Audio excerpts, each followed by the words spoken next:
Bismillahirrahmanirrahim. Assalamualaikum warahmatullahi wabarakatuh. Hamdan syukran lillah, wassalatu wassalamu ala rasulillah wa man tabi'ah hudah. Ashhadu an la ilaha illallah wahdahu la syarikalah, wa ashhadu anna muhammadan abduhu wa rasuluh sallallahu alaihi wasallam, la nabiyya ba'da, amma ba'du.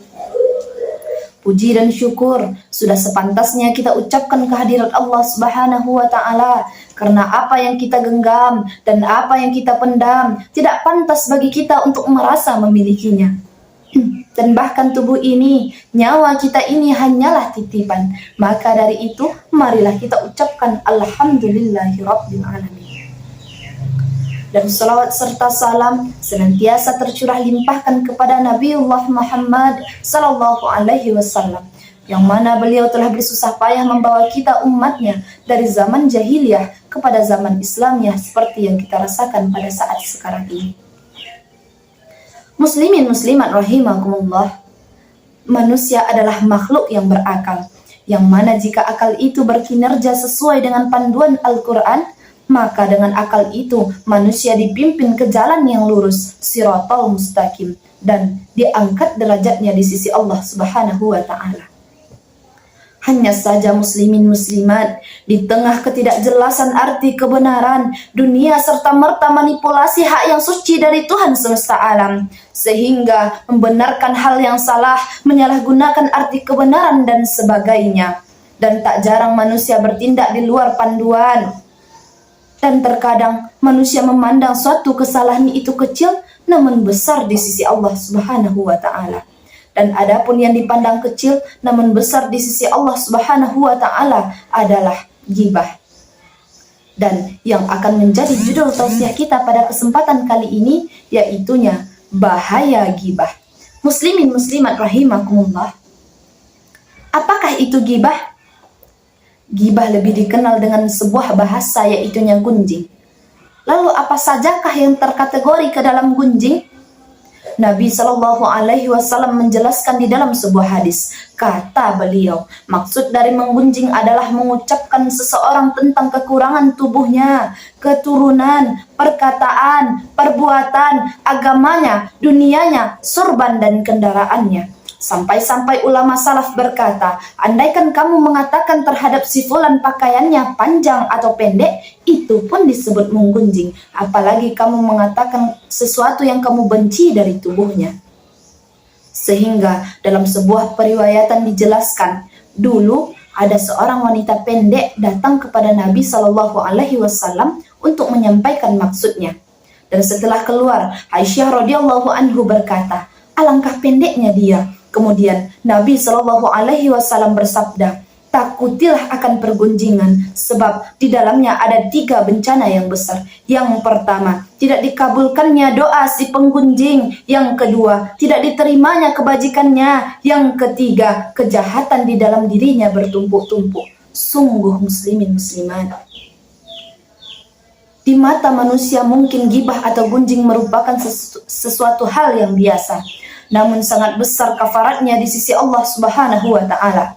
Mungkin ghibah atau gunjing itu dianggap suatu hal yang wajar, namun sangat besar hisabnya di sisi Allah Subhanahu wa Ta'ala. Sampai-sampai Rasulullah Sallallahu Alaihi Wasallam bersabda, kalian takutlah akan perbuatan menggunjing, sebab dosa laki-laki pezina, lalu ia bertaubat, Allah menerima taubatnya itu.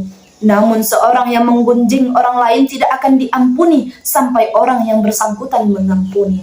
Begitulah bahaya gunjing muslimin muslimat, sehingga minta ampunnya pun lebih susah dari dosa zina yang jelas-jelas termasuk kekejian yang besar.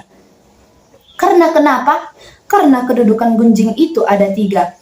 Yang pertama, membunuh. Sebab menggunjing seseorang itu dapat membunuh harga diri seseorang di mata orang lain. Yang kedua, memakan sesama. Sebagaimana Quran surat Al-Hujurat ayat 12 menjelaskan, janganlah sebagian kamu menggunjing sebagian yang lain. Apakah kamu suka memakan daging saudaramu yang telah mati? Tentulah kamu merasa jijik padanya. Dan yang ketiga, masuk ke dalam lembah kezaliman yang nyata.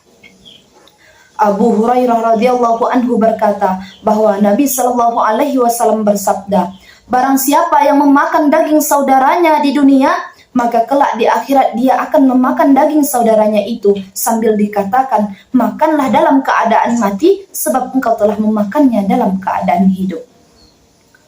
Muslimin muslimat rahimakumullah. Mungkin entah sudah menjadi tabiat atau kebiasaan, terkadang membicarakan orang lain itu sudah menjadi kebutuhan di dalam kehidupan sehari-hari.